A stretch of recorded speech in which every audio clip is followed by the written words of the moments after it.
श्री सुखदेव जी महाराज तो बड़े योगी, समदर्शी, भेदभाव रहित और संसार निद्रा से जगे हुए महापुरुष हैं। वो प्रायः ऐसे छिप करके चलते हैं कि लोग उनको पागल समझते हैं। बड़ी ऊंची स्थिति श्री सुखदेव जी महाराज की।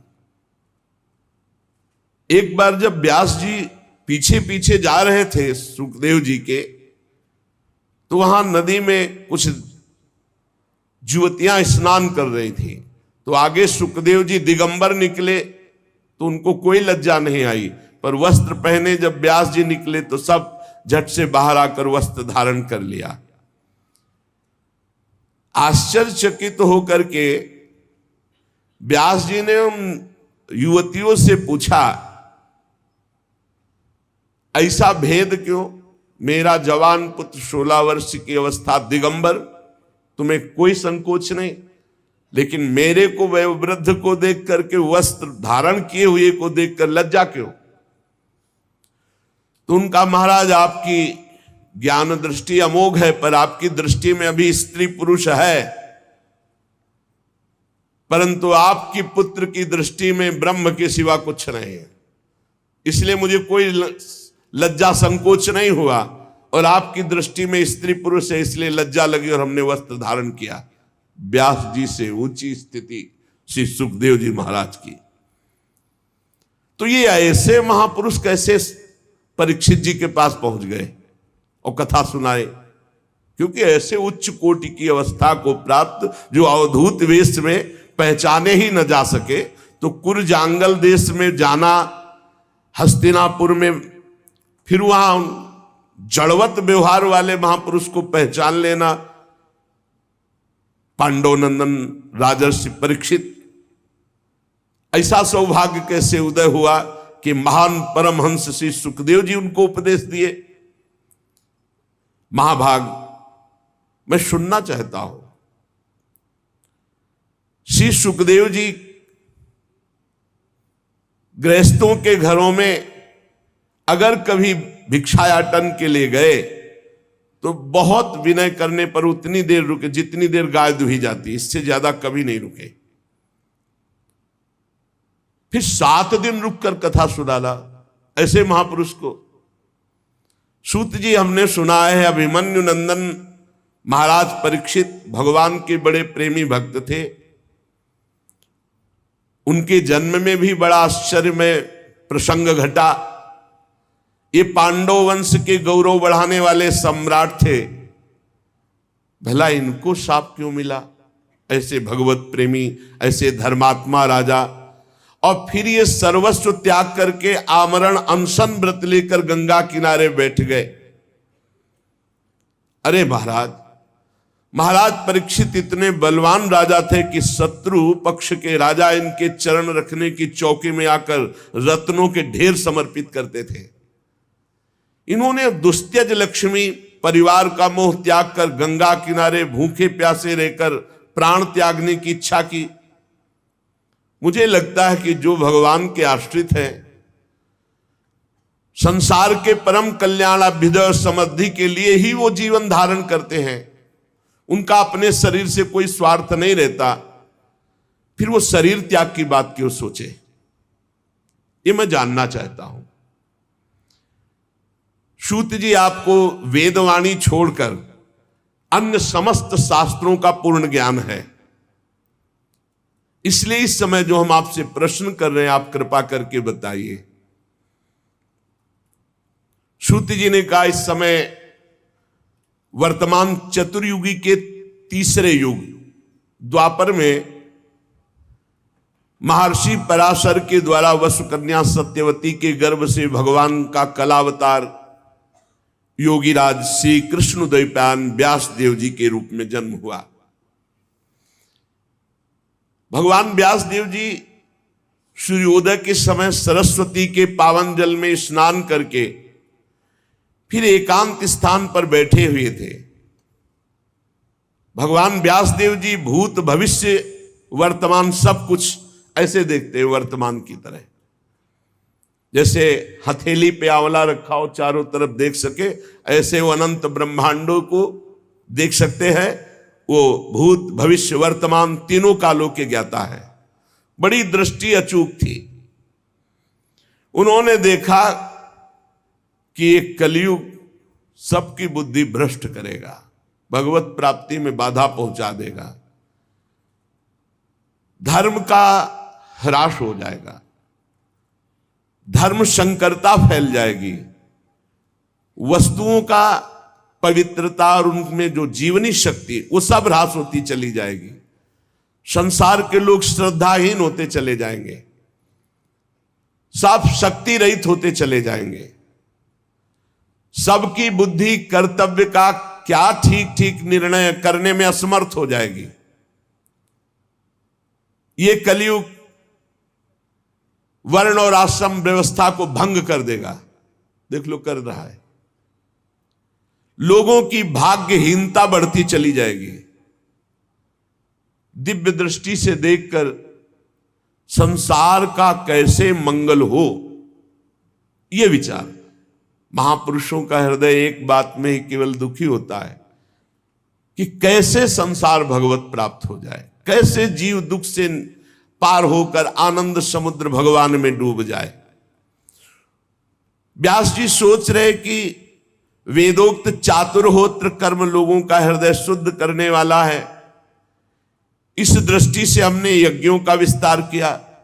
एक वेद के 4 भाग किए, ऋग्वेद, यजुर्वेद, सामवेद, अथर्ववेद।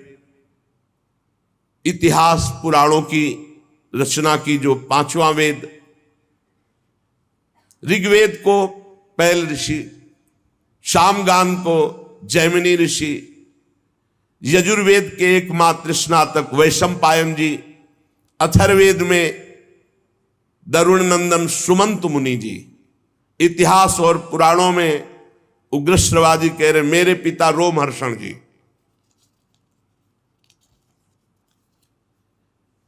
इन सब का मैंने विभाग किया। व्यासदेव जी सरस्वती नदी के किनारे बैठे चिंतित हो रहे हैं,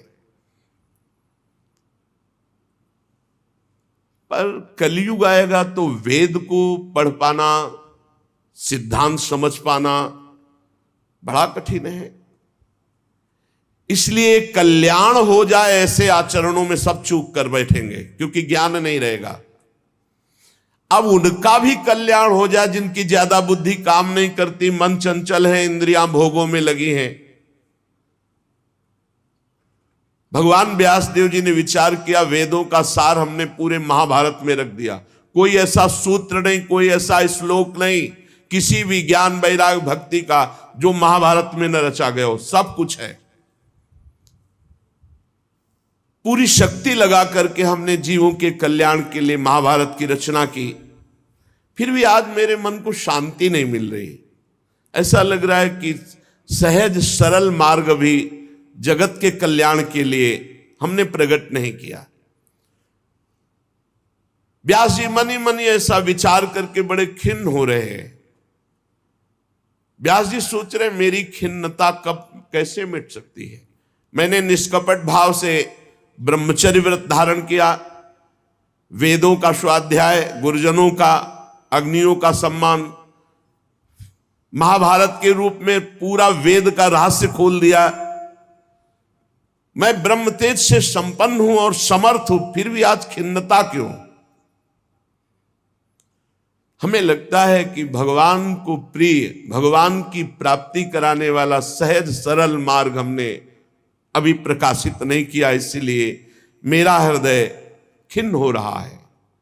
भगवान व्यासदेव जी इस प्रकार जब खिन्न होकर सोच ही रहे थे, तभी देखा वीणा की झनकार करते हुए नारायण नारायण देवर्षि नारद जी। देवर्षि नारद जी को आया देखकर व्यास जी खड़े हो गए और देवर्षि नारद जी का पूजन किया। सुखपूर्वक वीणा पाणी भगवान नारद जी को विराजमान किया, पूजन किया। व्यास जी की तरफ देखकर नारद जी ने कहा, व्यास जी आपका शरीर एवं मन दोनों कर्म और चिंतन से संतुष्ट है ना? आपके शरीर से कर्म और आपके मन से चिंतन दोनों सही है ना? क्योंकि आपका इस समय खिन्न अवस्था दिखाई दे रही, या आपका चिंतन या कर्म, इसी से खिन्नता उदासीनता होती है। दोनों सही है ना? आपकी तो जिज्ञासा पूर्ण हो चुकी, आप ब्रह्मबोध संपन्न महापुरुष हैं। आपने जगत कल्याण के लिए महाभारत की रचना की, वेद का विभाग किया, सब सूत्र खोल दिए महाभारत में, सनातन ब्रह्म तत्व को भी खूब विचारा है आपने, जाना है, अनुभव किया है। फिर आपका जो आज हम दर्शन कर रहे हैं ठीक नहीं लग रहा। ये अकृतार्थ पुरुष की तरह आप खिन्न क्यों दिखाई दे रहे हैं? व्यास जी ने कहा, आपने मेरे विषय में जैसा देखा ठीक वैसा ही मैं खिन्न हूं। मेरा हृदय संतुष्ट नहीं है सब करके, पता नहीं क्या कारण है। हे देवर्षि नारद, आपका ज्ञान अगाध है, आप साक्षात ब्रह्मा जी के मानस पुत्र हैं, इसलिए मैं आपसे अपनी खिन्नता का कारण जानना चाहता हूं। आप सूर्य की भांति तीनों लोकों में स्वच्छंद भ्रमण करते हैं, कहीं रोक टोक नहीं। योग बल से आप प्राणवायु के समान सबके भीतर अंतःकरणों में क्या हो रहा है जान सकते हैं, सबके साक्षी। योगानुष्ठान नियम द्वारा परब्रह्म और शब्द ब्रह्म दोनों की पूर्णता ये आप में है। इसलिए आप कृपा करके बताइए कि मेरा मन खिन्न क्यों है। भगवान व्यास जी ने कहा, नारद जी ने कहा, व्यास जी एक शब्द में बोल दूं?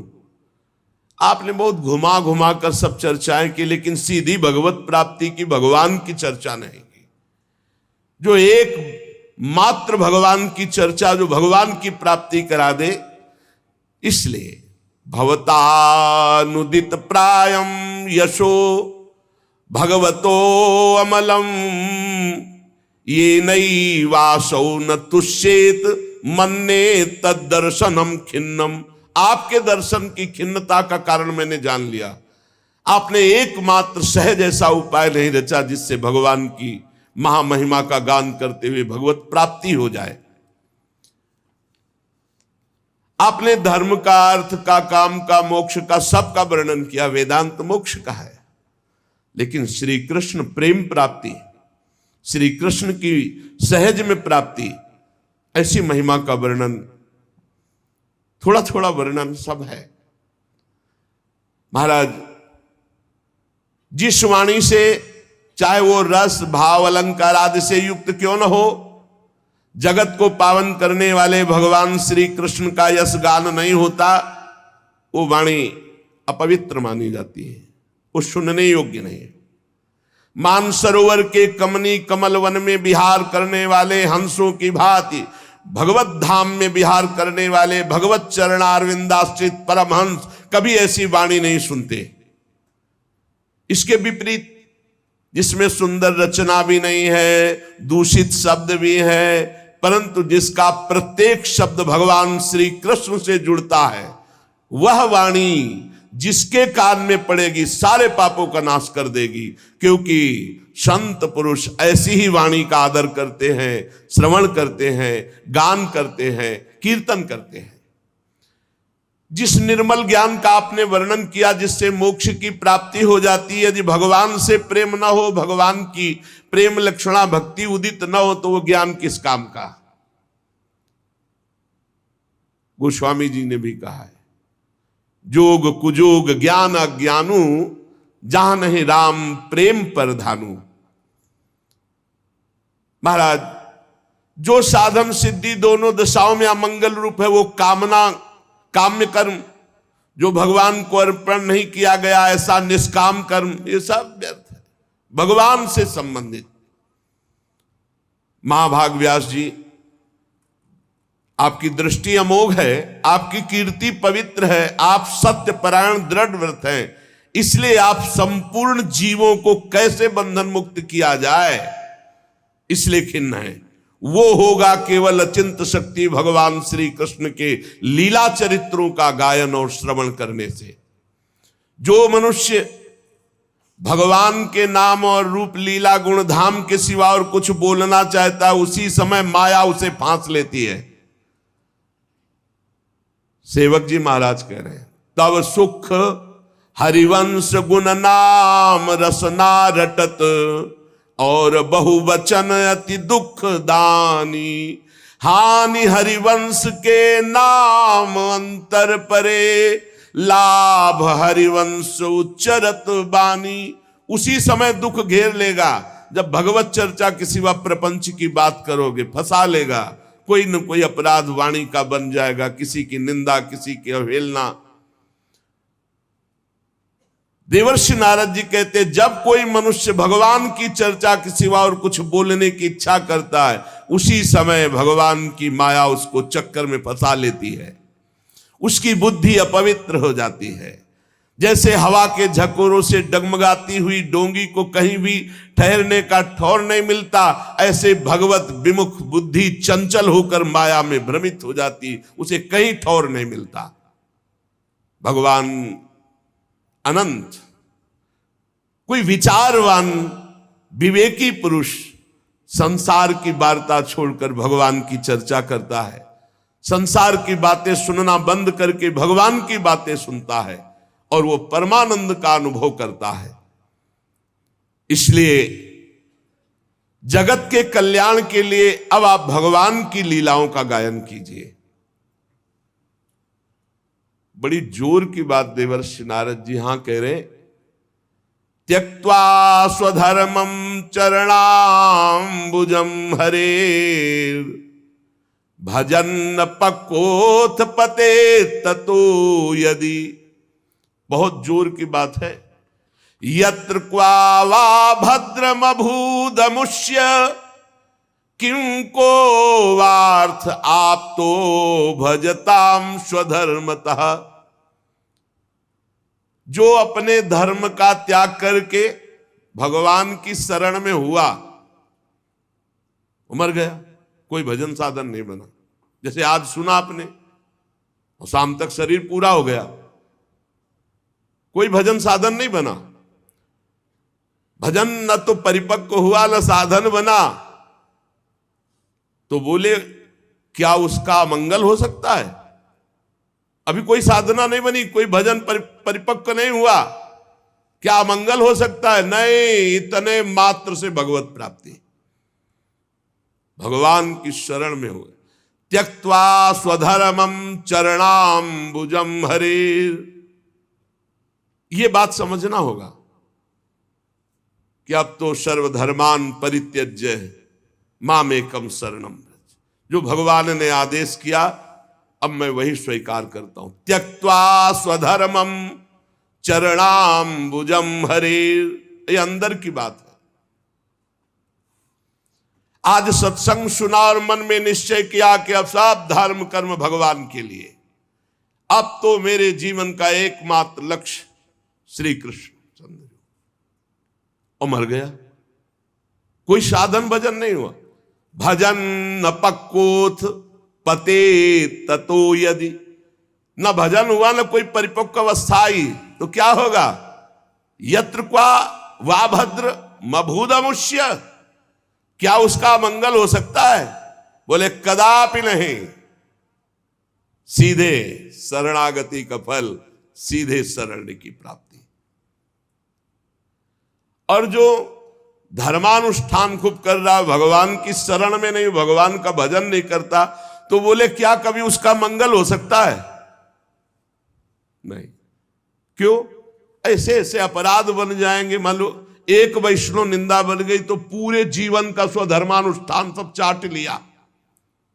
साधु अवज्ञा तुरत भवानी, कर कल्याण अखिल के हानि। भक्तन निंदा अति बुरी भूल करे, जिन कोई किए सुकृत बहु जन्म के क्षण में दारे खोए।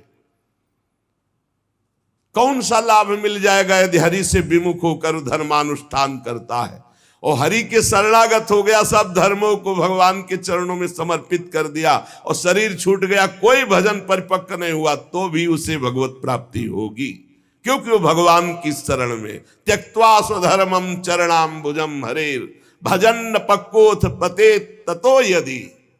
पक्का नहीं हुआ, सिद्ध नहीं हुआ, कुछ नहीं, शरीर छूटा भगवान को। क्यों? भगवान की शरण में था। भगवान का उभय भांति ते आनो, दोनों स्थिति में लाओ, चाहे वो कामना से हो चाहे निष्कामना से, चाहे जैसे भाव से हो, अगर मेरे शरण में आ गया तो भगवान करे कोटि विप्र बदला गए जाहू, आए शरण तजो नहीं था। इसलिए बुद्धिमान पुरुष को चाहिए कि भगवत आनंद की प्राप्ति के लिए, दुख निवृत्ति के लिए एकमात्र भगवान की शरण ले लो। भगवान खुद गीता जी में कह रहे, दैवी है सा गुणमयी मम माया दुरतया मामे वे प्रपद्यन्ते माया में ताम तरंत ते, जय घोष है, तर जाएगा। वही बात देवर्षि नारद जी कह रहे हैं। तिनके से लेके ब्रह्मा तक ऊंची नीची योनियां ये सब कर्म के फल स्वरूप हैं। ये स्वयं प्राप्त नहीं होती, कर्म के अनुसार प्राप्त होती है। लेकिन भगवान की शरण में हो जाए तो शरण मात्र से भगवत प्राप्ति, माया मुक्ति, शरण हो जाए, हृदय से हो जाए। संसार के विषय सुख में तो चीटा चीटी पशु पक्षियों को भी वही भोग सुख मिल रहा है जो तुम मनुष्य शरीर में, कर्म के अनुसार सब। लेकिन इस कर्म के चक्र से निकाल करके परमानंद की अनुभूति, ये तो त्यक्त्वा स्वधर्मम चरणाम्बुजम हरेर, ये भगवान श्री कृष्ण के चरणों के आश्रय से होगी। बहुत ध्यान देने योग्य बात है, इससे बहुत पुष्टता होती है। व्यास जी भगवान श्री कृष्ण के चरणों का आश्रय ले लिया, शरणागत हो गया वो जन, पर उसमें बुरा भाव अंदर अभी है। बहुत बहुत जोर की बात है। तो भी वो संसार में जन्म मृत्यु के चक्र में नहीं आएगा। ना वही जनो जातु कथन चनाब्रजेन मुकुंद सेव्य न्यवदंग संस्कृतिम स्मरन मुकुंदांघ्युपगूहनम पुनर् विहातुमिच्छेन्न रसग्रहो यतः। बड़ी बात है, बड़ी बात है, इसी से मस्ती आती है। भगवान श्री कृष्ण के चरणारविंद का शरणागत सेवक हो गया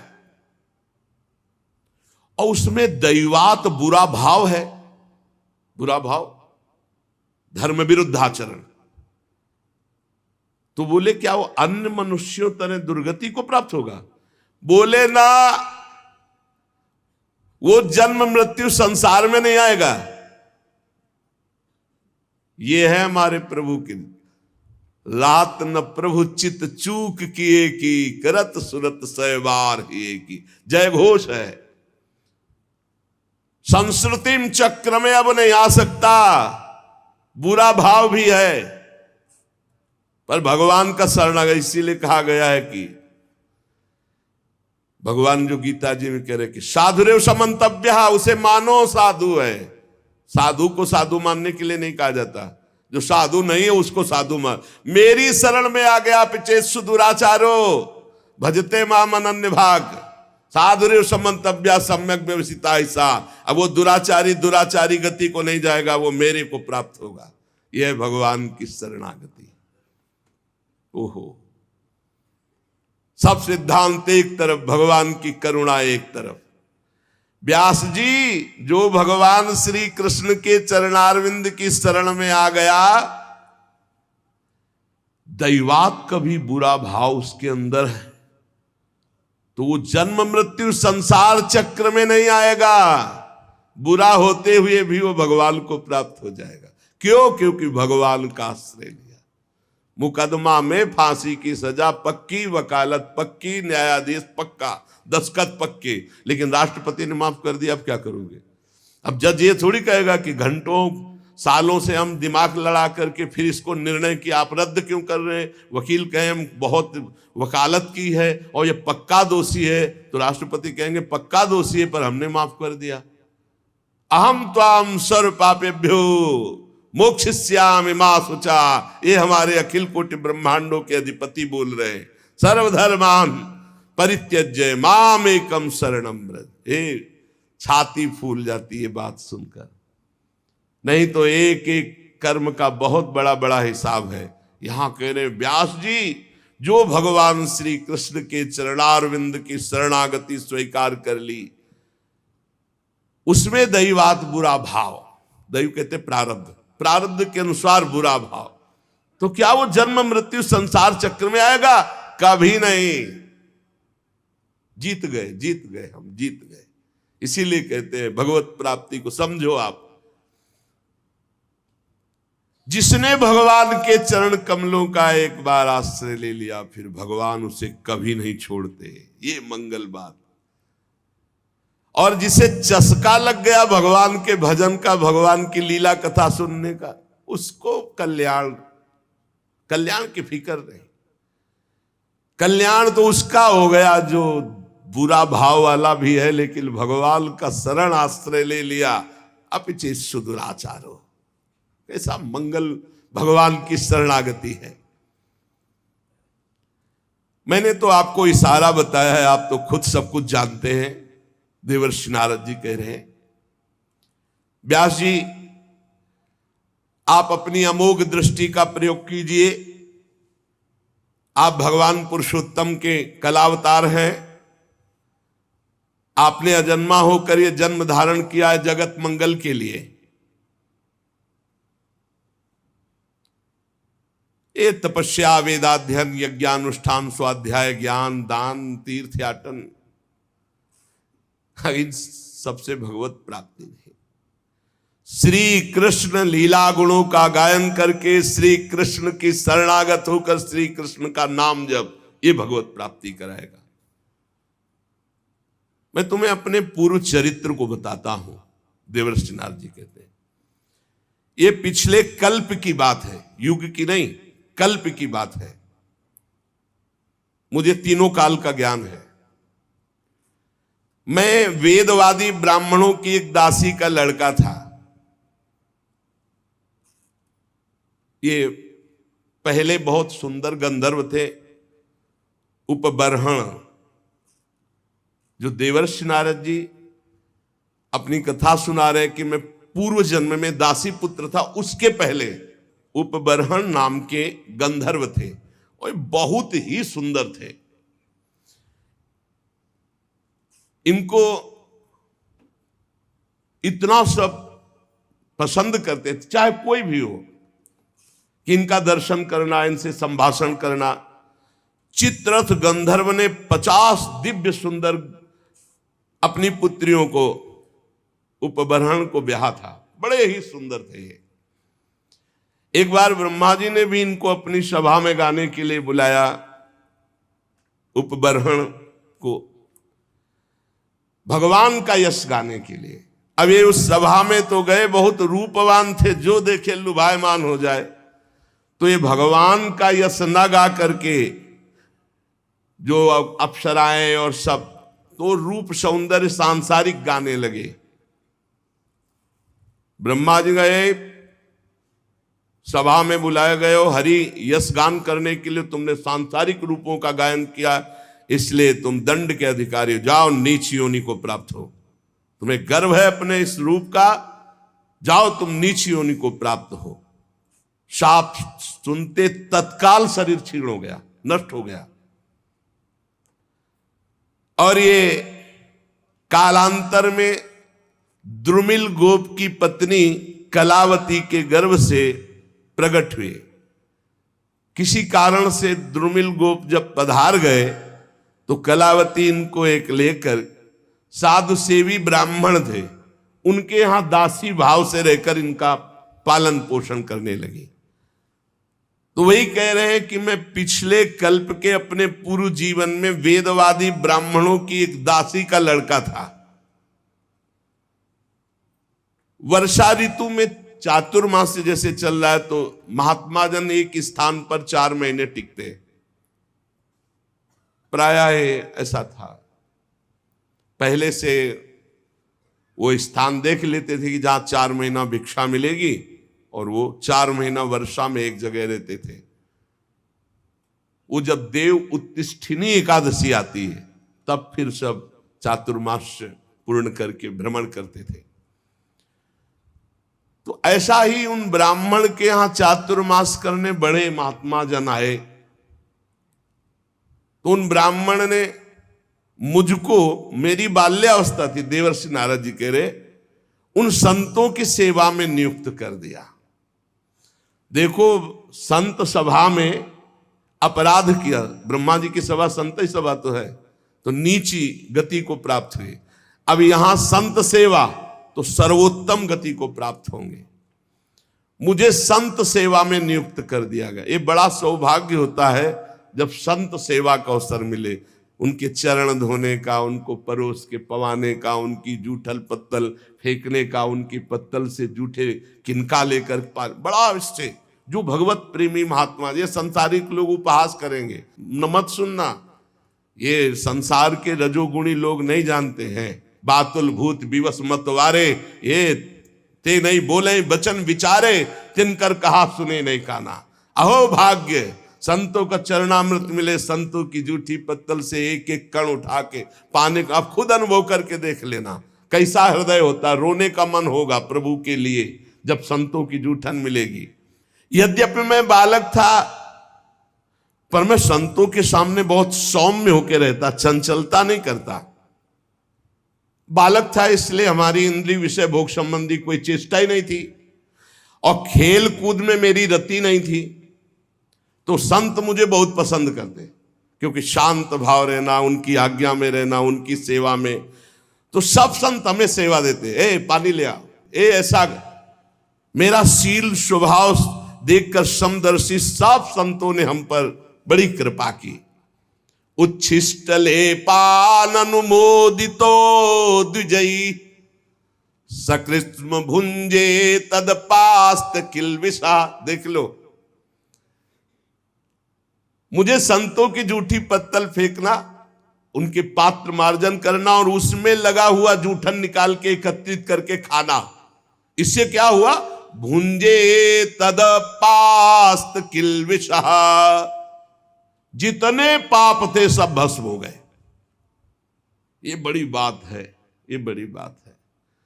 सब जनों को यही समझाते, जबरदस्ती आ गए, चलो संत सेवा में, चलो संत सेवा करो, चाहे आपको दोना पत्तल फेंक, कुछ भी करो। संत आ रहे हैं, आप इत्र छिड़को। संत आए, उनके चरण धो, एक रुमाल से पोछो, एक उनकी आरती करो, एक चंदन लगाओ, बैठा लो, भगवान की तरह उनको पवाओ, और जब पा के चले तो उससे जूठन उठाओ, एक एक किनका उठाकर एकत्रित करके पाओ। तो कह रहे, सत्कृष्ण भुंजे तद पास्त किलविषा, सारे पाप भस्म हो गए। जो बर्तनों में, पात्र में लगी हुई जूठन होती, उसको एकत्रित कर लेता और एकांत में उसे पाता तो भगवान के लिए रोना आता, हृदय से सारे पाप नष्ट हो गए। अब तो रोज यही सौभाग्य मिलता, चातुर्मास भर संतों की कथा सुनना बैठकर, उनकी जूठन पाला, उनकी सेवा करना। तो मेरी भगवान श्री हरि में अपार रुचि हो गई। रुचि, पूरा जीवन व्यतीत हो जाता है। उद्देश्य श्री भगवान भले हो, लेकिन रुचि भोग रहती है, रुचि संसार रहती है, रुचि भगवान में हो गई। ये संतों का जूठन, संतों के वचनामृत श्रवण का। प्यारे व्यास जी, संतों के संग में जब भगवान की लीला कथा होती तो मैं एकाग्रता पूर्वक सुनता और रोता, क्योंकि हृदय पवित्र हो रहा है। मेरी भगवान में अपार प्रीति होने लगी, भगवान में रुचि, महात्माओं की सेवा से मेरी बुद्धि भगवान में अचल हो गई। ये बहुत बड़ी बात, बुद्धि का भगवान में अचल हो जाना। अब उस बुद्धि में शुद्ध ज्ञान जागृत हुआ। बालक ही है अभी, ये संपूर्ण संसार असत है, ये ब्रह्म स्वरूप में कल्पित है, ये सत्य नहीं है। मैं ऐसा देखने लगा। ये बहुत ऊंची स्थिति। इस प्रकार शरद और वर्षा, इन दो ऋतुओं में तीनों समय महात्माओं का चरण धोना, महात्माओं की जूठन पाना, महात्माओं के वस्त्र धोना, उनके पास बैठकर भगवान की चर्चा सुनना, मेरे चित्त से रजोगुण तमोगुण का पूरा नाश और विशुद्ध त्रिगुणातीत भक्ति का प्रादुर्भाव हो गया। तस्यैवं मेनुरक्तस्य प्रसितस्य हतैन सह श्रद्धानस्य बालस्य दान्तस्यानुचरस्य च। मेरा संतों में बड़ा अनुराग हो गया, बड़ी प्रीति हो गई। मैं विनय पूर्वक संतों से यदि कुछ लेना है तो दैन्य, जैसे भगवान को दैन्य प्रिय से संतों से मैं विनय पूर्वक बर्ताव करता। संत जन मेरी श्रद्धा, मेरा संयम, मेरी विनम्रता, आज्ञाकारिता, ये देख करके बहुत प्रसन्न हुए। जब जाने का समय हुआ तो मैं सब संतों के चरणों में लौटकर रोया कि अब कैसे जीऊंगा। 4 महीने आपका सानिध्य, चरणामृत, वचनामृत, उच्छिष्टामृत। उनमें से जो एक महापुरुष थे वे एकांत ले गए और उन्होंने भगवान के गुरुहितम ज्ञान का हमें उपदेश किया, जिसका उपदेश आगे भगवान ने उद्धव जी को किया है 11 स्कंद में। भगवान श्री कृष्ण के माया के प्रभाव को मैं जान गया। अब तो कुछ अच्छा नहीं लगा। कैसे भगवान मिले, कैसे भगवान का दर्शन। सत्य संकल्प व्यास जी पुरुषोत्तम भगवान श्री कृष्ण के प्रति समस्त कर्मों को समर्पित कर देने से और निरंतर भगवान की स्मृति से तीनों तापों का नाश करने वाला शुद्ध ज्ञान प्रकट हो जाता है। वो मेरे हृदय में प्रकट हो गया। अब तो जन्म मृत्यु चक्र में डालने वाली माया का मेरे ऊपर कोई प्रभाव नहीं। बड़ी प्रसन्नता हृदय में, पराभक्ति का प्रादुर्भाव। अब प्रभु का नाम, गुण, स्मरण, बस यही चल पड़ा। प्रभु का नाम जप रहे, प्रभु की लीला गायन कर रहे, प्रभु का स्मरण कर रहे। कभी कभी एकांत में, हे प्रभु मैं आपको नमस्कार करता हूं, हे प्राणाधार आपका कैसे साक्षात्कार होगा, ऐसे प्रार्थना करता।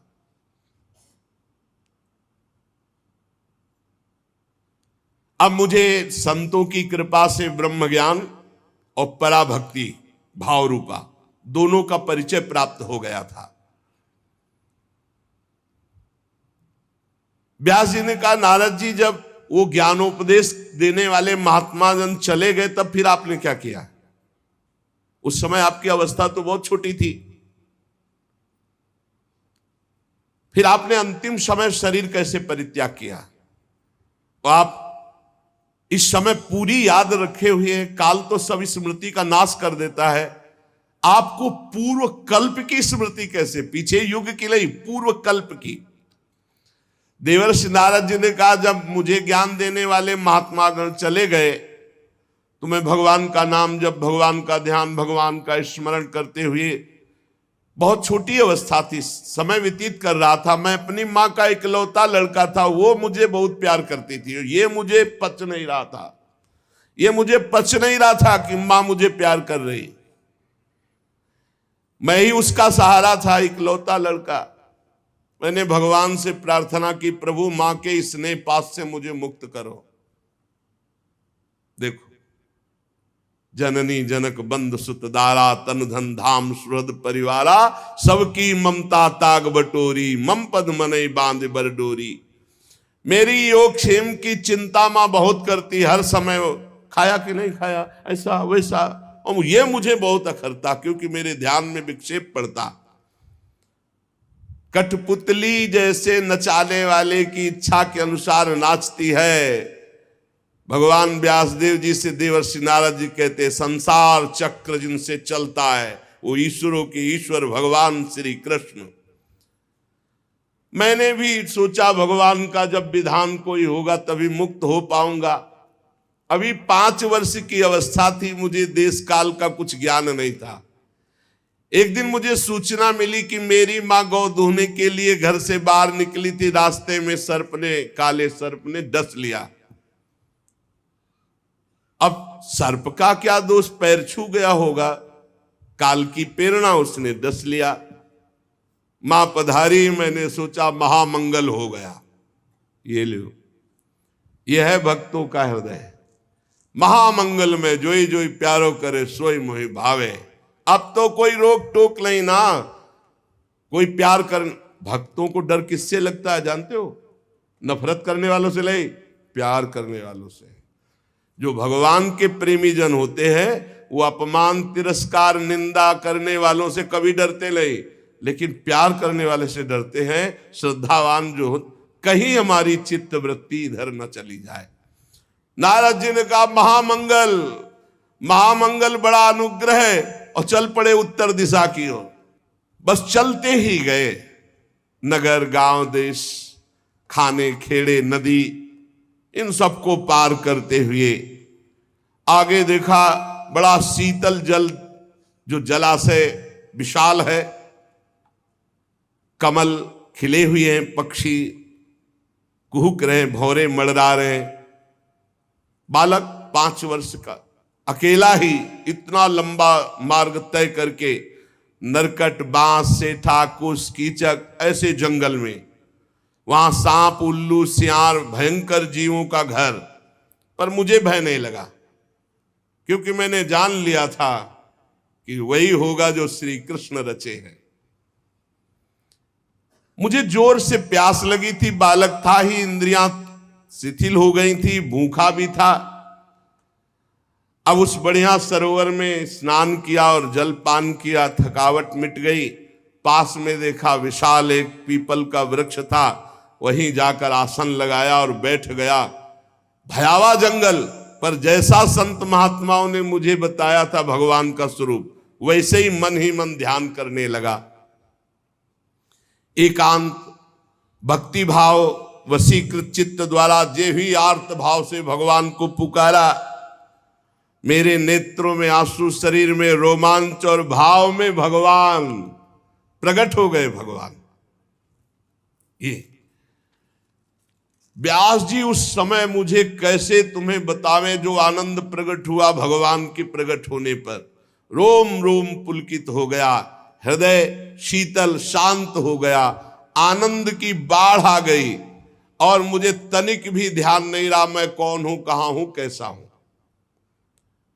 भगवान का ऐसा सुंदर रूप, मेरा मन लुभायमान हो गया। बस अभी आनंद ले ही रहा था कि सहसा रूप अंतर ध्यान हो गया। अब तो आसन से उठ खड़ा हुआ, विकल हो गया, चिल्ला चिल्ला कर रोने लगा। बहुत बार आसन लगाया, ध्यान धरने की चेष्टा की, पर वो रूप नहीं आया। बार बार विकल होकर भगवान को पुकारा, अब इस रूप के बिना मैं जी नहीं सकता। अतृप्त हो गया, अशांति बढ़ गई, कैसे प्रभु का रूप अब दोबारा देखे। वन में भटकने लगा तो आकाशवाणी हुई, खेद है, इस जन्म में अब तुम दोबारा दर्शन नहीं कर सकते। अध कचरे योगी को मेरा दर्शन असंभव। ये मैंने तुम्हारा चित्त लुभायमान करने के लिए अपनी तरफ से दर्शन दिया है। ऐ निष्पाप बालक, तुम बस इसी रूप का ध्यान करते हुए निरंतर मेरा नाम जप कर और शरीर की आयु पूरी होने का इंतजार कर। अब तुझे कोई वासना नहीं फंसा पाएगी। अल्पकाल में संत सेवा से तुम्हारी चित्तवृत्ति परम पवित्र हो गई, इसीलिए संत सेवा से प्रभावित होकर मैंने तुम्हें दर्शन दिया, ये तुम्हें लुभायमान करने के लिए। अब तुम्हारा यह शरीर जब छूटेगा तो तुम मेरे दिव्य पार्षद देवर्ष नारद के रूप में जन्मोगे, प्रकट होगे। ये भगवान ने कहा। तुम्हारा दृढ़ निश्चय कभी नहीं टूटेगा। सृष्टि का प्रलय हो जाने पर भी तुम्हें एक एक बात की स्मृति रहेगी। मैं हर समय तुम्हें देख रहा हूं, तुम निश्चिंत रहना, बस मेरे ध्यान में, मेरे भजन में शरीर छोड़ो और आओ, मैं दिव्य पार्षद रूप तुम्हें प्रदान करूंगा। मैंने आकाशवाणी जिस दिशा से हुई थी झुककर प्रणाम किया। बस लज्जा संकोच छोड़कर भगवान के नाम का कीर्तन करता हुआ समय व्यतीत करता, कब शरीर छूटे। स्पृहा, मद, मत्सर ये सब नष्ट हो चुके थे। अब तो काल की प्रतीक्षा करता हुआ केवल विचरण करता। भगवान की कृपा से मेरा हृदय कृष्ण प्रेम से भर गया। जैसे बिजली कौंधती है, ऐसे अचानक मृत्यु आई और मेरे शरीर को नष्ट कर दिया। जे भी शरीर नष्ट हुआ तो सीधे भगवान के समीप गया और भगवान ने मुझे दिव्य चिदानंदमय देवर्षि नारद शरीर दिया। ये पांच भौतिक नहीं है, ये चिदानंद है। त्रिभुवन में कहीं भी वायु के समान देवर्षि नारद जी जा, और कभी मृत्यु नहीं होनी। प्रारब्ध कर्म पांच भौतिक शरीर में होते हैं, चिदानंद में नहीं। सबको चिदानंद मिलता है जो भगवान के निजन होते हैं, जैसे दास्य, सख्य, वात्सल्य, गोपी, सहचरी, ये सब चिदानंद स्वरूप। जब भगवान नारायण कारणों प्रणय कालीन समुद्र के जल में शयन करते हैं, उस समय भगवान ब्रह्मा जी सारी सृष्टि को समेट के, जैसे दुकानदार अपनी पूरी दुकान को समेट के घर जाता है, ऐसे सब समेट के भगवान की श्वास के साथ उनके उदर में जाके पूरी सृष्टि लेके शयन करते हैं। 1000 चतुर्युगी बीत जाने पर जब ब्रह्मा जी जगते, तब सृष्टि करने के लिए तीनों लोकों के जीव सब बाहर आ जाते हैं। फिर दुकान फैला दी। ये ऐसे ही चल रहा है। मैं भगवान की कृपा से बैकुंठ से लेकर अनंत जितनी रचना है सब में बिना रोक टोक के विचरण करता हूं। मेरा कभी एक क्षण के लिए भी भगवान का भजन नहीं छूटता। और भगवान ने मुझे अपने कर कमल से स्वर ब्रह्म ये वीणा दी है, और इस वीणा में सारे गा मा पा ध नी, सा सडज, र ऋषभ, गा गांधार, मा मध्यम, पा पंचम, धा धैवत और ना निषाद, ये सातों स्वर, सातों राग, ये सब विराजमान है इस वीणा में। षडज, ऋषभ, गांधार, मध्यम, पंचम, धैवत, निषाद, सारे गा मा पा ध नी।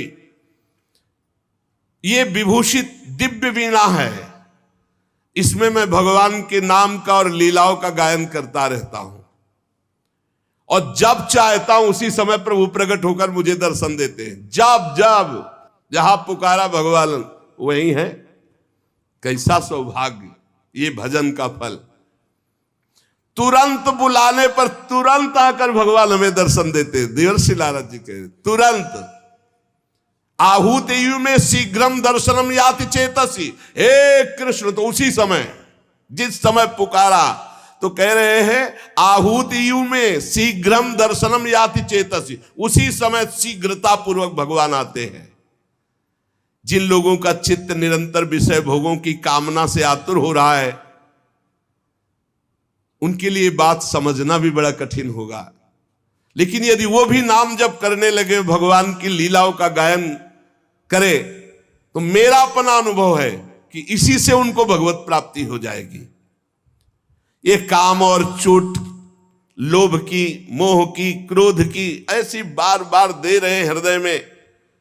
भगवान के नाम जप से और लीला गायन से जैसी शांति मिलती है, वैसी किसी और साधना से नहीं। बार बार इस बात को पकड़ लो। यम नियम आदि योग मार्गों से वैसी शांति नहीं मिलती। व्यास जी, आप निष्पाप हैं। आपने मुझसे जो कुछ पूछा था वो अपने जन्म और साधन का रहस्य और आपकी आत्मतुष्टि का उपाय मैंने बतला दिया। श्री सूत जी कहते हैं, शौनकादि ऋषियों, देवर्षि नारद जी व्यास जी से इस प्रकार कहकर जाने की अनुमति ली और वीणा में तान छेड़ते हुए स्वच्छंद विचरण करते हुए भगवान का नाम गुण।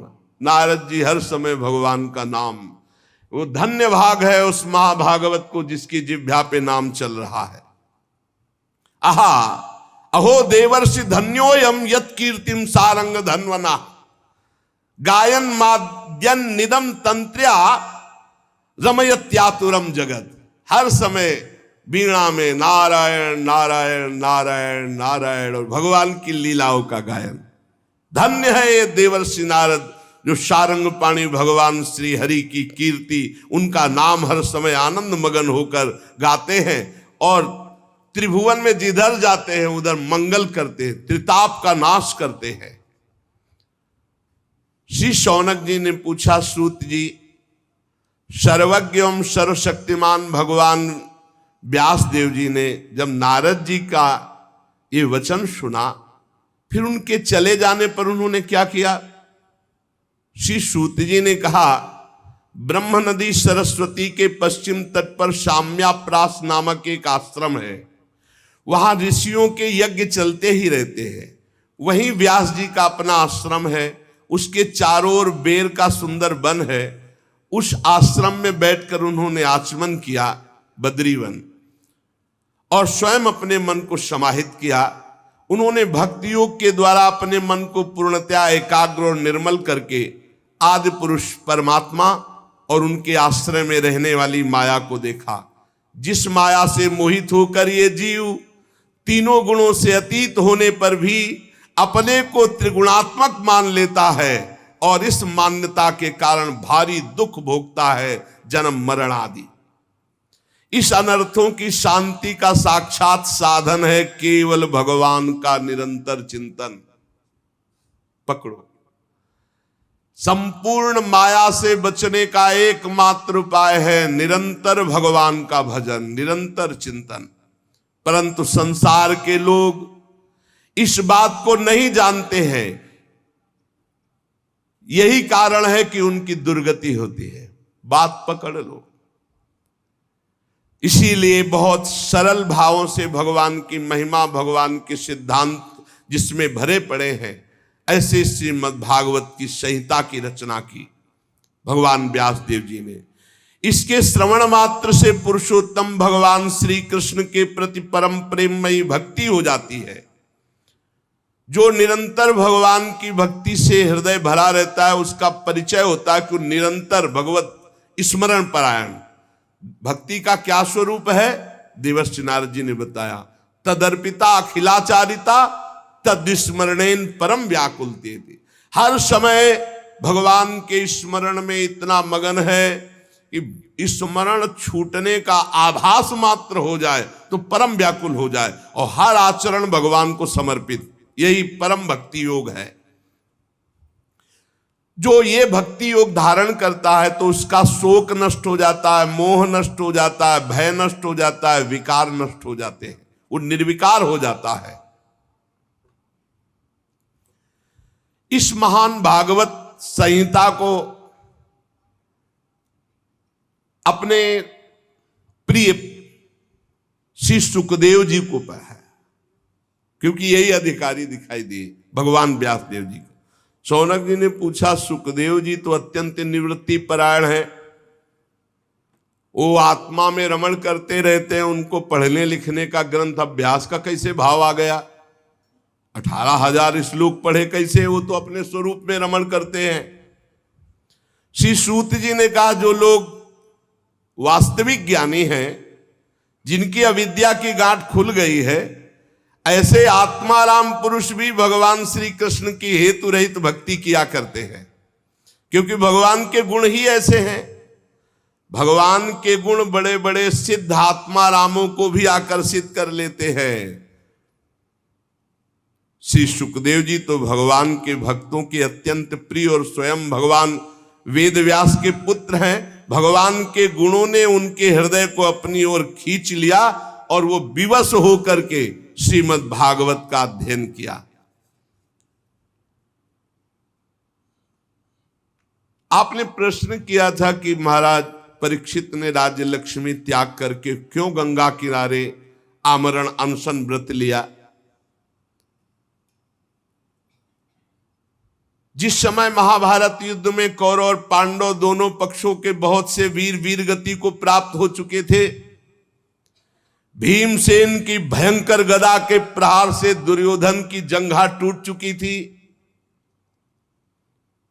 तब अश्वत्थामा गया नजदीक और कहा, प्रिय मित्र, अब मैं तुम्हारा सेनापति हूं, तुम्हारी जरूर कमर टूट गई है, लेकिन तिलक करो, अब जितने बचे मैं पांडवों से सबका विनाश करूंगा।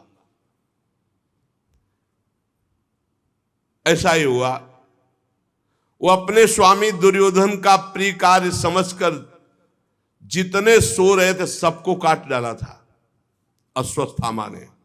बहुत से वीर बचे थे, बहुत से वीरों को रात्रि में सोते समय सबको, धृष्टद्युम्न आदि सबको, और ये द्रौपदी के पुत्रों को पांडव समझकर काटा था। और ये भगवान ने बचाव पक्ष किया, पांडवों को उठा करके अपने शिविर की तरफ ले गए और वहां द्रौपदी के पुत्र सोए हुए थे, तो समझा कि ये पांचों पांडव, क्योंकि ज्यों के त्यों वैसे ही महारथी थे, ये सोते हुए सबको काट डाला। द्रौपदी के 5 पुत्रों के सिर काट करके दुर्योधन के पास लाया और कहा, मैं पांडवों का सर ले आया, देखो।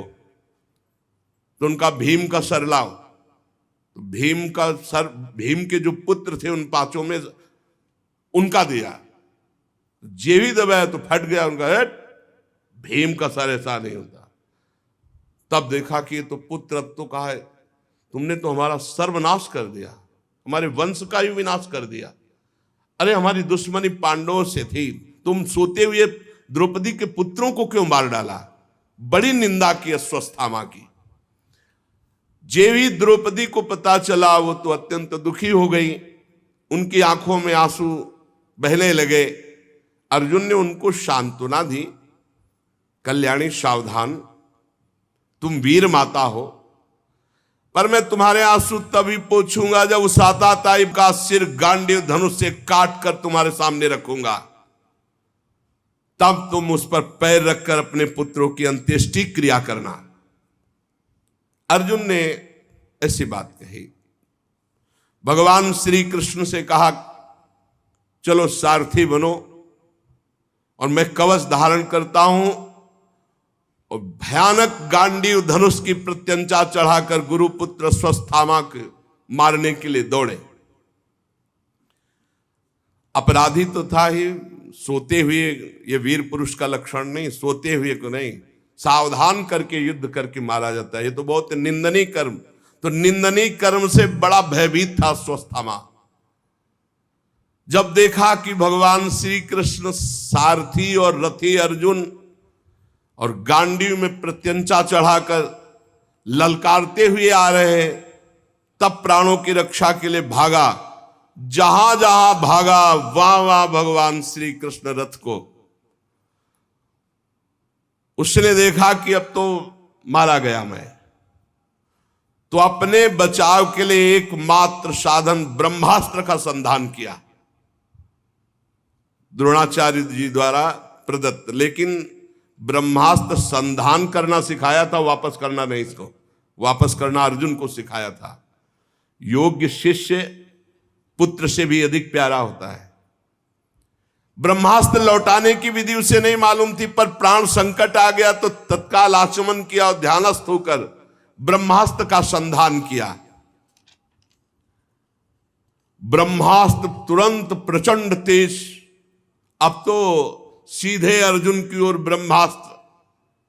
अर्जुन जी ने हाथ जोड़ा और भगवान श्री कृष्ण से कहा, श्री कृष्ण, तुम सच्चिदानंद स्वरूप परमात्मा हो, मैं जानता हूं तुम्हारी शक्ति अनंत है, तुम ही भक्तों को अभय देने वाले हो, जो संसार की धधकती हुई आग में जल रहे उन जीवों को उबारने के एकमात्र तुम ही लक्ष्य हो प्रभु। तुम प्रकृति से परे रहने वाले आदि पुरुष साक्षात परमात्मा हो। तुम अपनी स्वरूप शक्ति से बहिरंग एवं त्रिगुणमयी माया को दूर भगाकर अपने अद्वितीय स्वरूप में स्थित हो।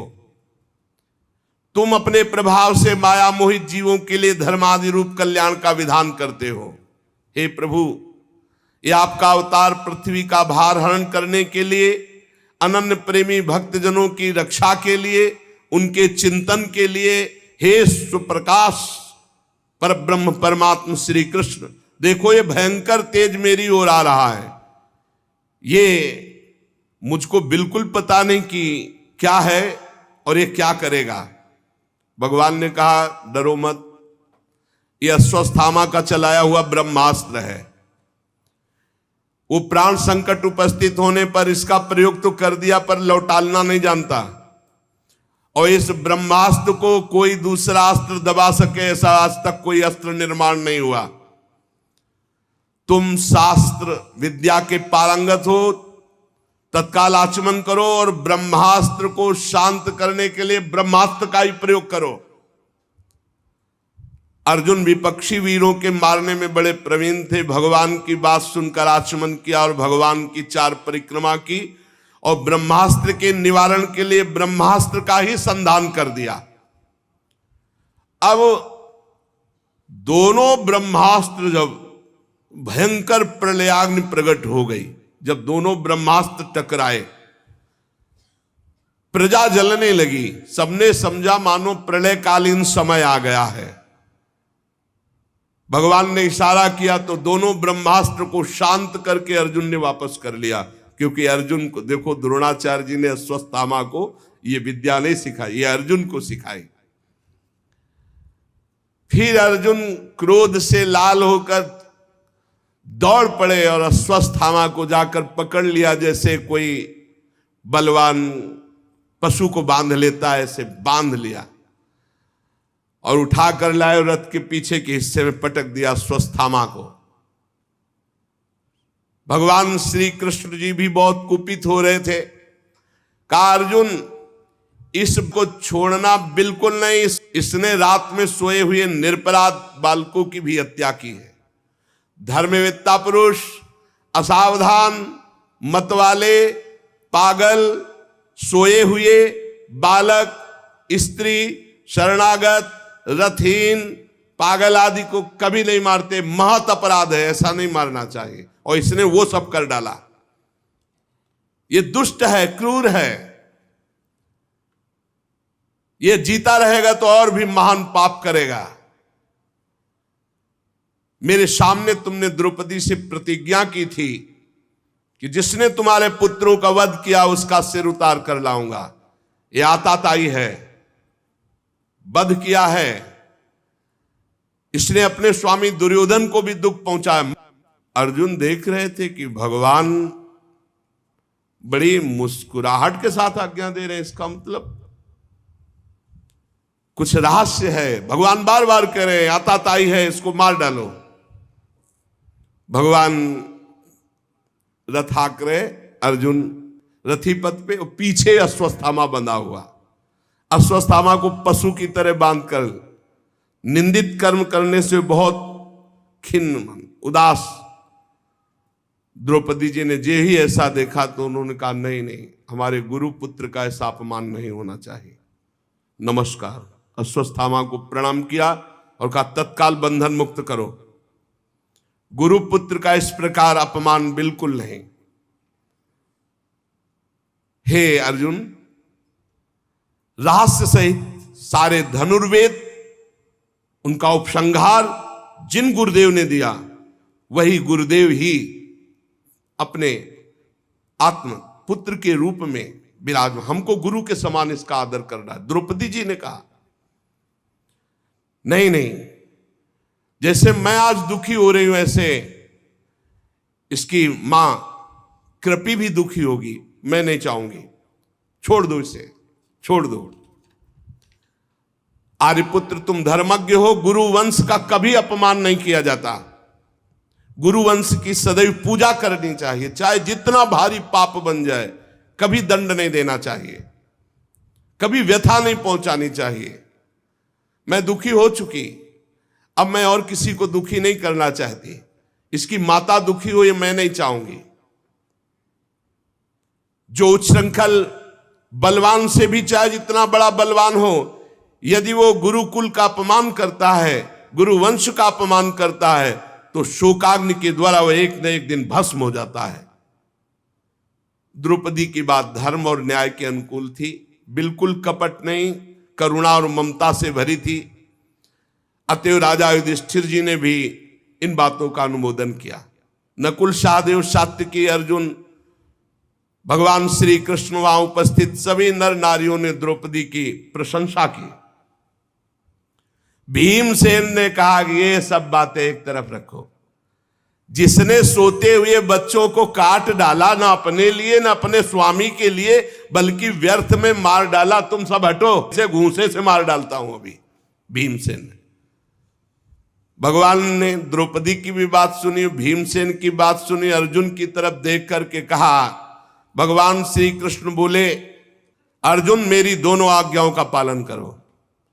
द्रौपदी की भी बात रह जाए और भीम की भी बात रह जाए। शास्त्र में 2 आज्ञा है, आताताई को मार डालना चाहिए कोई भी हो, और एक आज्ञा है कि कितना भी पतित नीच हो पर ब्रह्म ऋषि की हत्या नहीं करनी चाहिए। मेरी आज्ञा का पालन करो। अर्जुन भगवान के हृदय की बात ताड़ गए, तलवार निकाली, अश्वत्थामा के सिर के बाल मूड़ दिए, ब्रह्ममणि थी उसको निकाल लिया। श्रीहीन तत्काल हो गया, ब्रह्म तेज रहित हो गया। रस्सी से उसके बंधन खोले और अपमानित करके निकाल दिया। जा, तुझे जीवन दान देते हैं। ये सबसे बड़ा अपमान मृत्यु तुल्य ही होता है। मूड देना, धन छीन लेना, कठोर वचन करके धक्का कर मारकर बाहर निकाल देना, यही मृत्यु तुल्य दंड भी है और मारा भी नहीं, दोनों बातें हो गई। अब अंत्येष्टि क्रिया अपने पुत्रों की पांडवों ने की, जलांजलि अर्पित की, गंगाजल में स्नान किया। भगवान श्री कृष्ण और धौम्य आदि मुनियों ने पवित्र इतिहास सुनाकर उनको सांत्वना प्रदान की।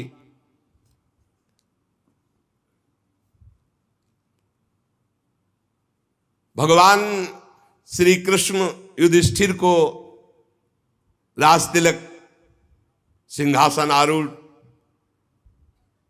सब काम ठीक अब हो गया। अश्वमेध यज्ञ करा दिए, जाने का विचार हुआ। युधिष्ठिर से और बड़े बुजुर्गों से भगवान ने कहा, अब हम उद्धव आदि के साथ द्वारिका। सबने विवश होकर के भगवान से प्रार्थना की कि अब आपको जाने की अनुमति कौन दे, आपके दर्शन मात्र से सुख मिलता है, पर जैसे आपको सुख मिले। भगवान के लिए दारुक ने रथ सजाया, छत्र चंवर आदि जैसे। भगवान बैठने ही जा रहे थे कि आवाज आई, प्रवा पाहि माम महायोगिन देव देव जगतपते, नान्यम त्वद भयम पश्चे यत्र मृत्यु परस्परम। प्रभु प्रभु रक्षा करो, रक्षा करो। आपके अतिरिक्त कोई नहीं है कि इस लोक में मुझे बचा सके, क्योंकि यहां सब परस्पर एक दूसरे की मृत्यु के निमित्त बन रहे। प्रभु ये देखो, कोई तेजोमय बाण मेरे गर्भ की ओर दौड़ा रहा है। उत्तरा के गर्भ में महाराज परीक्षित थे। स्वामिन, मुझे भले मार डाले लेकिन मेरे गर्भ की रक्षा हो, मैं आपकी शरण में हूं। भक्तवत्सल भगवान ने दृष्टि डाली तो देखा कि ये नीच माना नहीं, ब्रह्मास्त्र का प्रयोग गर्भस्थ शिशु पे कर दिया अश्वत्थामा ने। और उधर 5 बाण संधान किए पांडवों को, कि वंशे नहीं रहने देंगे, पांडवों को भी नष्ट करने के लिए 5 बाण, और 1 बाण उत्तरा के गर्भ में विराजमान महाराज परीक्षित के नाश के लिए ब्रह्मास्त्र का प्रयोग। पांडवों ने देखा, बोले प्रभु ये 5 बाण तेजों में हमारी ओर आ रहे हैं। सबने अस्त्र उठा लिया। भगवान ने कहा, तुम सब शांत हो जाओ। ध्यान किया सुदर्शन चक्र का। यह अमोघ अस्त्र है, भगवान का पार्षद है, और सुदर्शन चक्र को रक्षा में लगा दिया। पांडवों की कोई भी अस्त्र शस्त्र अब छू नहीं सकता। देखो, ये कथाएं ही नहीं है, इनको जीवन में उतारना है। हर परिस्थिति में यदि हम भगवान का आश्रय लिए रहेंगे तो भगवान हमारी रक्षा करेंगे, पक्का। सुदर्शन चक्र से निज जनों की रक्षा की। योग योगेश्वर भगवान श्री कृष्ण ने जब देखा कि पांडवों की वंश परंपरा जिससे चलने उस परीक्षित के ऊपर ब्रह्मास्त्र, तो तुरंत अपने माया के द्वारा कवच रच दिया, गर्भस्थ शिशु को कवच में, सुदर्शन चक्र की रक्षा में पांडवों को। ब्रह्मास्त्र अमोघ है, कोई शस्त्र उसको नहीं रोक सकता। फिर भगवान श्री कृष्ण का तेज सुदर्शन के सामने आते ही पांचों बाण शांत हो गए। ये कोई आश्चर्य की बात नहीं, भगवान सर्वाश्चर्यमय है।